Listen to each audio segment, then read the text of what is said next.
UP में जो कानून को चुनौती देगा, जो पुलिस को चैलेंज करेगा, उसका अंजाम वही होगा जो बरेली में इफ्तिकार का हुआ।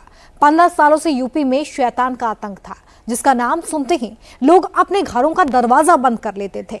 यूपी पुलिस ने आज फुल एनकाउंटर कर दिया है। यूपी के इस शैतान को पुलिस ने कैसे ट्रैप किया है, ये कितना खूंखार था, आइए दिखाते हैं आपको इस रिपोर्ट में। पिस्टल, गोली, गिरी हुई बाइक, पुलिस वालों का जमावड़ा ये बताने के लिए काफी है कि पुलिस ने किसी बड़े अपराधी का काम तमाम कर दिया। स्ट्रेचर पर जिसकी लाश पड़ी, इसका नाम इफ्तिखार उर्फ शैतान उर्फ सोल्जर।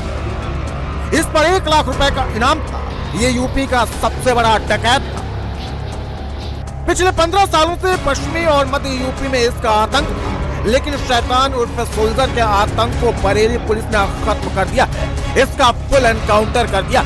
इसका नाम सिर्फ शैतान नहीं था, इसका काम भी शैतानों वाला ही था। यूपी पुलिस इसे बीते 15 सालों से तलाश रही थी। इन 15 सालों में ये कई बार पकड़ा गया, लेकिन पुलिस हिरासत से फरार हो गई।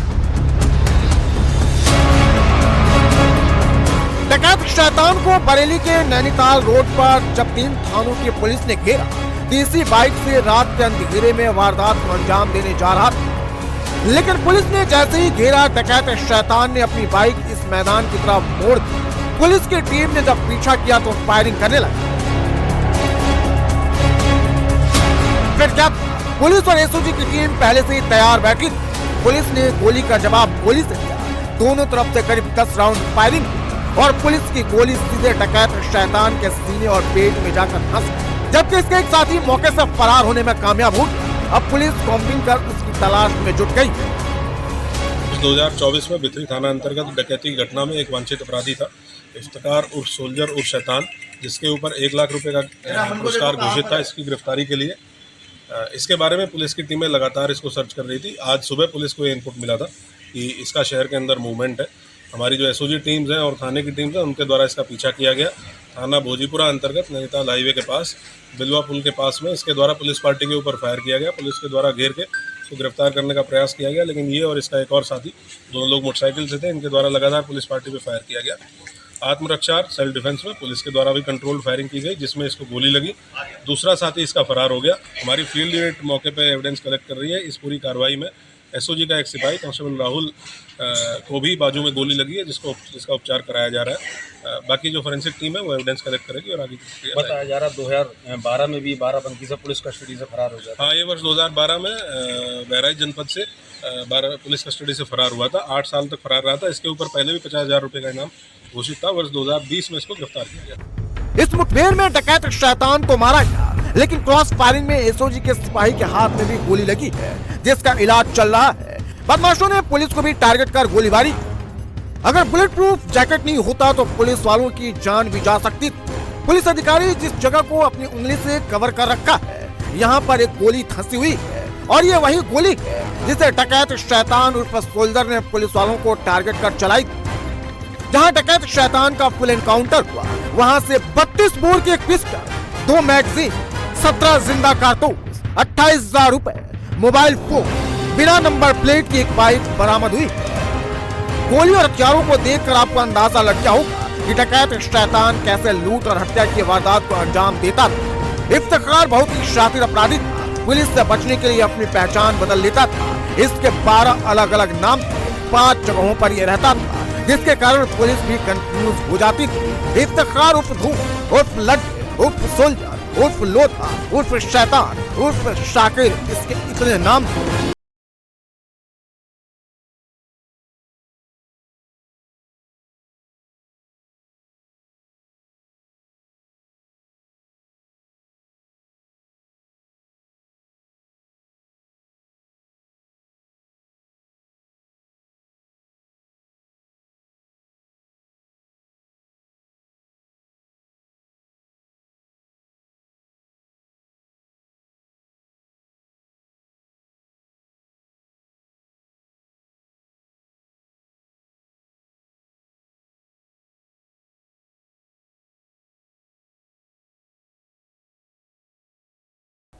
24 सितंबर को गुजरात के गांधीनगर में गरबा पंडाल पर उपद्रवियों ने अटैक किया था। इस केस में अभी तक 200 आरोपी पकड़े जा चुके हैं, लेकिन अब इनके घरों पर भूपेंद्र पटेल सरकार का बुलडोजर चल गया है। गांधीनगर में उपद्रवियों के अवैध कब्जे पर बुलडोजर चला है। गरबा पंडाल पर पथराव करने वालों के घरों पर बुलडोजर एक्शन लिया गया है।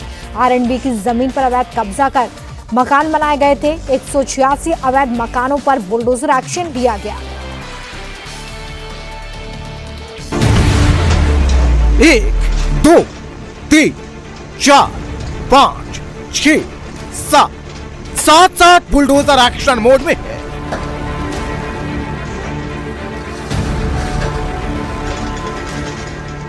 कोई दीवार तोड़ रहा है, कोई छत को उखाड़ रहा है, तो कोई पिलर को तोड़ रहा है, तो कोई मलबे को क्लीन कर रहा है।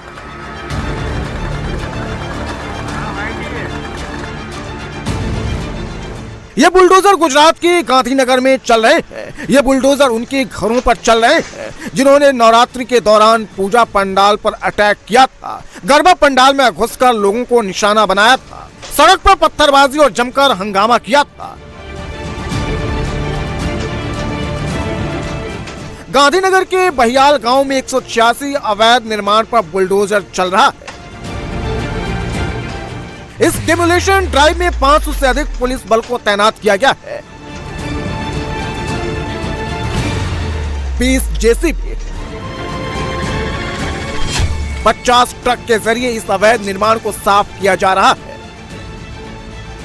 यह बुलडोजर उन उपद्रवियों के ठिकाने पर चल रहे हैं जिन्होंने 24 सितंबर की रात को गरबा पंडाल पर हमला किया था। आज सुबह से लगभग 186 इलीगल स्ट्रक्चर्स आइडेंटिफाई जो किया गया था, उसका डेमोलिशन की कार्यवाही चल रहा है। ये 186 स्ट्रक्चर्स जो है लगभग पिछले 10 दिन में आइडेंटिफाई करके फिर इसको नोटिसेस दिया गया। उसके बाद आज सुबह डेमोलिशन की कार्यवाही पुलिस एंड पूरा सरकारी तंत्र मिलकर कर रहे हैं। इसमें से ऐसा स्ट्रक्चर्स है जो 50 लोग के आसपास अपने जो गुनाह दाखिल हुआ था 10 दिन पहले, उसमें आरोपी है। 31 लोग ऐसा है जिसका कोई ना कोई रिश्तेदार या कोई बेटा इसमें गुनाह में शामिल है। ऐसा स्ट्रक्चर्स आइडेंटिफाई करके इसके खिलाफ कार्यवाही किया जा रहा है। जहां बुलडोजर चल रहा है, यह गुजरात सरकार के R&B विभाग की जमीन है। इस जमीन पर अवैध तरीके से कब्जा कर कब्जाधारियों ने मकान बना लिया। यह R&B की सड़क है और सड़क के दोनों तरफ 18 मीटर तक कब्जा कर अवैध निर्माण कर लिया गया। कई बार नोटिस देने के बाद भी जब लोगों ने खुद से अवैध निर्माण को नहीं तोड़ा, तो फिर इसे तोड़ने के लिए भूपेंद्र पटेल का बुलडोजर पहुंच गया। पहले तो यहाँ पुलिस ने एक्शन लेते हुए करीब 60 से ज़्यादा लोगों को अरेस्ट किया था, और उसके बाद जो लोग इस हिंसा में इन्वॉल्व थे उनको और आसपास जितने भी उनके साथ लोग जो जुड़े हुए थे, उनके मकानों को और उनकी दुकानों को इलीगल जो यहाँ पे बनी हुई थी, उन्हें तोड़ने का अभियान जो है यहाँ चलाया जा रहा है। आज सुबह से ही सूरज उगने से पहले ही यहाँ पे आप देखिए ये जो दुकानें और मकान हैं, इनको तोड़ने की कार्रवाई शुरू कर दी गई है। आपको बता दें कि ये काफ़ी समय से इलीगल दुकानें जो हैं वो बनी हुई थी, ये मकान जो हैं बने हुए थे, और इनको इससे पहले 22, 23 और 24, 2022, 2023 और 2024 में भी नोटिस जो हैं वो दिए गए थे, और उसके बावजूद जब कोई कार्रवाई नहीं हुई, तब एक आखिरी नोटिस दिया गया 1 अक्टूबर को, और बता दिया गया था कि 8 तारीख को शाम को 6 बजे तक इन्हें ये तमाम जो इलीगल कंस्ट्रक्शन है उनको तोड़ना पड़ेगा खुद ही, और उसे खाली करके निकलना पड़ेगा, वरना सरकार जो है उसे तोड़ देगी। और आप देख सकते हैं आज सुबह से ही जो है एक्शन शुरू हो गया है। जिन घरों से उपद्रवी आए थे, जिन घरों से गरबा पंडाल पर पत्थर बरसे थे, उनकी हालत देखिए।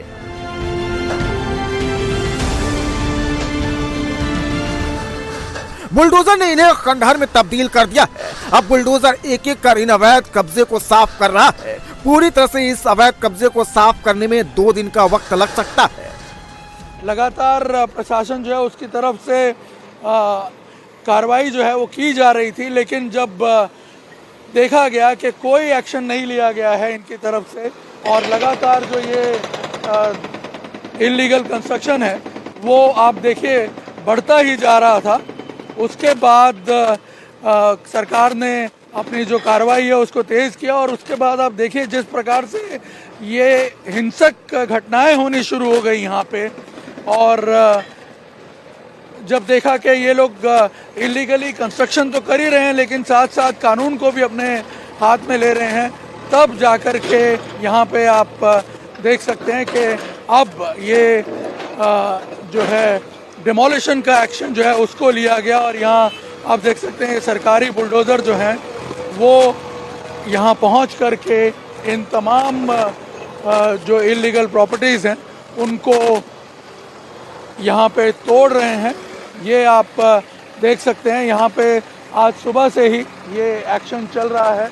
और आपको बता दें कि ये पूरी की पूरी सड़क जो है जो बहियल गांव के अंदर तक जाती है बाहर से, इस पूरी सड़क के दोनों तरफ ये जितने भी इलीगल मकान बने हुए हैं इनको यहाँ पे खाली करवा दिया जाएगा। गुजरात में माहौल खराब करने वालों के लिए ये सबक है, जो माहौल खराब करने के बारे में सोच रहा है वो ये देख ले गांधीनगर के उपद्रवियों के घरों पर किस तरह से दनादन बुलडोजर दौड़ रहा है।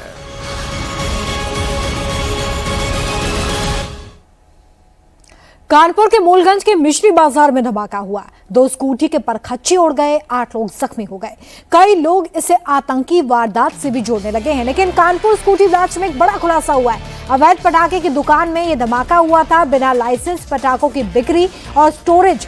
मूलगंज के मिश्री बाजार से पटाखों की दुकान पर रेड की खबर सामने आ रही है, जहां से 5 क्विंटल से ज्यादा अवैध पटाखे भी जब्त किए गए हैं। गली में लाल रंग की स्कूटी खड़ी है, लोग आ जा रहे हैं, तभी जोरदार धमाका हो जाता है। चारों तरफ अंधेरा छा जाता है।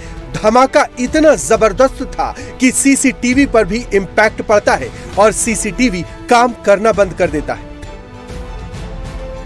धमाका इतना जोरदार था कि लोगों को लगा कि ये आतंकी हमला है। गली में अफरा तफरी मच जाती है। अचानक हुए धमाके से लोग डर जाते हैं और इधर उधर भागने लगते हैं। लोग अपनी अपनी दुकानों को बंद कर भाग खड़े होते हैं। ये वही स्कूटी है जो धमाके की शिकार हुई है। स्कूटी पूरी तरह से क्षतिग्रस्त हो गई है। स्कूटी के परखच्चे उड़ गए हैं, सीट गायब है, डिग्गी टूट गई है, सामने का हिस्सा तहस नहस हो गया है। स्कूटी की हालत देखकर आप धमाके की इंटेंसिटी का अंदाजा लगा सकते हैं और इस धमाके में एक नहीं बल्कि 2 स्कूटी को नुकसान पहुंचा है। इस धमाके में 8 लोग घायल हुए हैं, जिनमें से 5 की हालत नाजुक है, जो 50% से ज्यादा झुलस गए हैं। कानपुर में धमाके के बाद लखनऊ तक सनसनी फैल गई। आनन फानन में पुलिस के आला अधिकारी मौके पर पहुंचते हैं।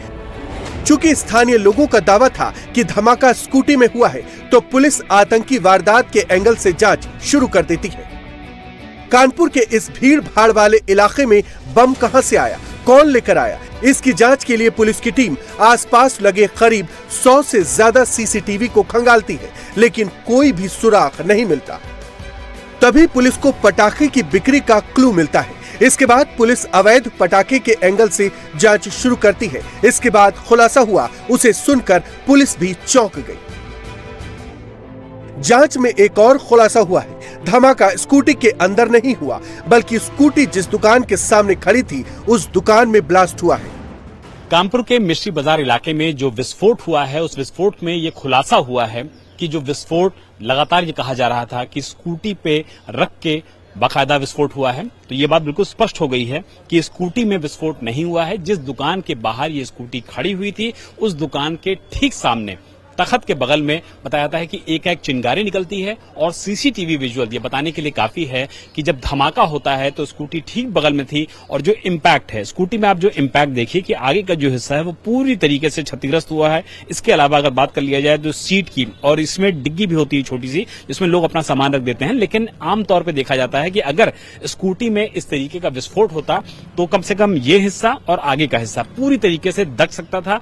यहाँ बैटरी देखिए, बैटरी भी लगी हुई है। देखिए लेकिन बैटरी में किसी भी तरीके का विस्फोट नहीं है, जो बताता है कि जो इम्पैक्ट है वो स्कूटी पर जरूर आया है, लेकिन स्कूटी पर किसी भी तरीके का ब्लास्ट नहीं हुआ है। इसके ठीक बगल में आप देखिए स्कूटी और भी खड़ी हुई है, ये स्कूटी भी बगल में खड़ी हुई थी, इसके भी आगे का जो हिस्सा है, आगे का जो पोर्शन है वो सबसे ज्यादा इंपैक्टफुल हुआ है, यानी कि आगे का हिस्सा पूरी तरीके से डैमेज हुआ है, क्षतिग्रस्त हुआ है। इसके अलावा अगर सीट की बात कर लिया जाए, जिसमें डिग्गी भी एक तरीके से छोटी उम्र कह सकते हैं, यहां पे भी जिस तरीके का इंपैक्ट आया है वो भी जबरदस्त है। गनीमत ये रही कि ठीक बगल में आप देखिए कि पेट्रोल टैंक होता है, पेट्रोल टैंक में किसी भी तरीके का विस्फोट नहीं हुआ। कानपुर के जिस इलाके में यह धमाका हुआ है वहां पटाखों के अवैध दुकान है। इस इलाके में न सिर्फ अवैध तरीके से पटाखे बेचे जा रहे थे, बल्कि बनाए और स्टोर भी किए जा रहे थे, और यहां से अवैध तरीके से अलग अलग जगहों पर पटाखे की सप्लाई की जाती थी। कानपुर के समय हम मिश्री बाजार में मौजूद हैं, जहां बुधवार देर शाम 7:30 बजे के करीब जोरदार धमाका होता है, और इस धमाके के बाद कानपुर पुलिस पूरी तरीके से एक्टिव है।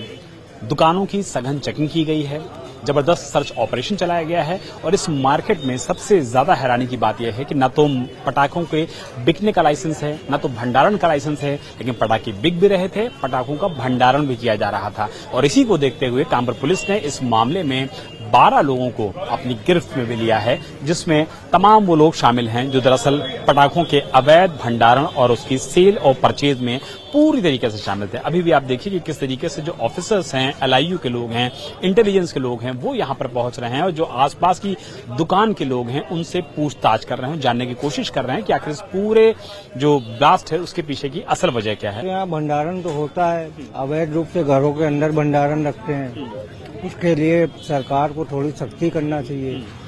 ऐसा कांड अब दोबारा कहीं ना हो, उससे जान माल का खतरा होता है। कानपुर के मूलगंज थाना इलाके के मिश्री बाजार में अवैध पटाखों के खिलाफ पुलिस का मेगा एक्शन शुरू हुआ। मूलगंज के मिश्री बाजार में सिर्फ 1-2 जगहों पर नहीं, बल्कि दर्जनों जगहों पर अवैध तरीके से पटाखे बेचे जा रहे थे। अवैध तरीके से पटाखों को स्टोर किया गया था। तंग गलियों के अंदर इन पटाखों को अवैध तरीके से बेचा जा रहा था और स्टोर किया गया था।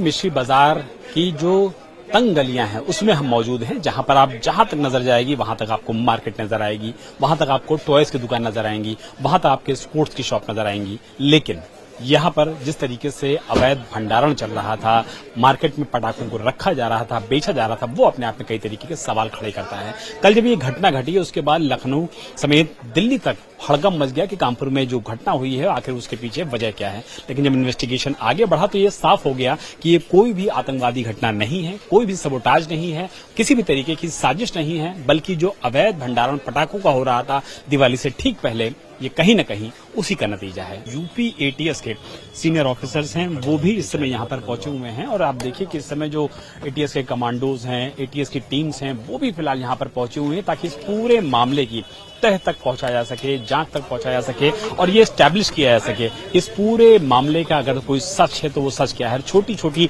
देखिए गलियां हैं, पतली पतली गलियां हैं इस पूरे इलाके की, और इन पतली पतली गलियों में छोटी छोटे इलाकों में अगर आप देखिए कि यहाँ पर किस तरीके से लोग बैठे हुए हैं, किस तरीके से बाजार लग रहा है, भंडारण हो रहा है, तो ये अपने आप में कई तरीके के सवाल खड़े करता है।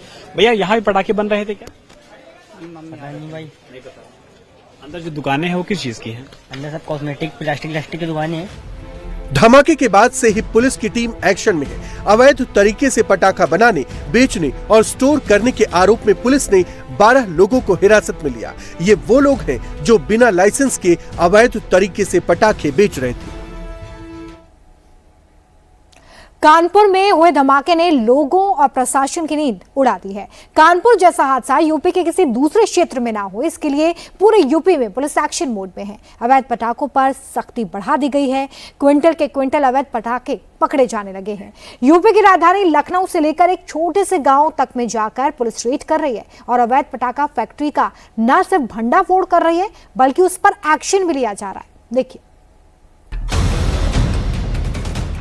1, 2, 3, 4, 10 नहीं, 20 नहीं, 50 से ज्यादा बोरे रखे हुए हैं। इसमें अवैध पटाखे भरे हुए हैं। इनको बनाने वाली फैक्ट्री के पास न कोई लाइसेंस है, न ही इन पटाखों को बनाने में किसी तरह का कोई नियम का पालन किया गया है। देखिए कैसे एक छोटे से कमरे में हजारों देसी दिवाली बम रखे हुए हैं। इनमें इतना बारूद भरा हुआ है कि एक छोटी सी गलती एक बहुत बड़े हादसे को दावत दे सकती है। इस बोरे पर लिखा है कि दिवाली का गिफ्ट अंदर है, लेकिन असल में इसके अंदर ऐसा खतरा भरा हुआ है जो जरा सी लापरवाही करने पर खुशी के माहौल को बिगाड़ सकती है।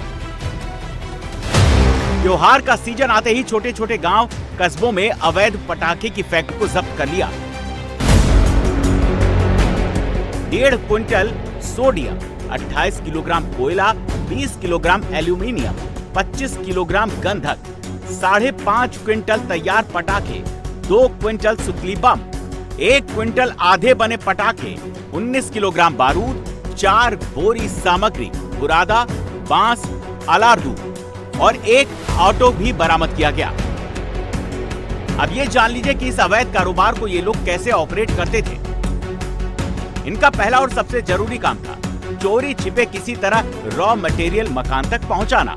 उसके लिए आरोपी कानपुर और रायबरेली से बारूद और बाकी सामग्री लाते, उसे डीसीएम ट्रकों में सामान के बीच छिपाकर नगराम पहुंचाते और अपने घरों में पटाखे बनाते, फिर छिप छिपाकर स्थानीय और आसपास के जिलों में बिक्री करते। राजधानी से 200 किलोमीटर दूर बांदा में भी पुलिस ने अवैध तरीके से चलाए जा रहे पटाखा फैक्ट्री का पर्दाफाश किया। जिसमें वो बारूद है बाहर नीचे करे नहीं इतनी ये सबसे बने, ये सब बने वाले हैं, सब पैकिंग बने। ये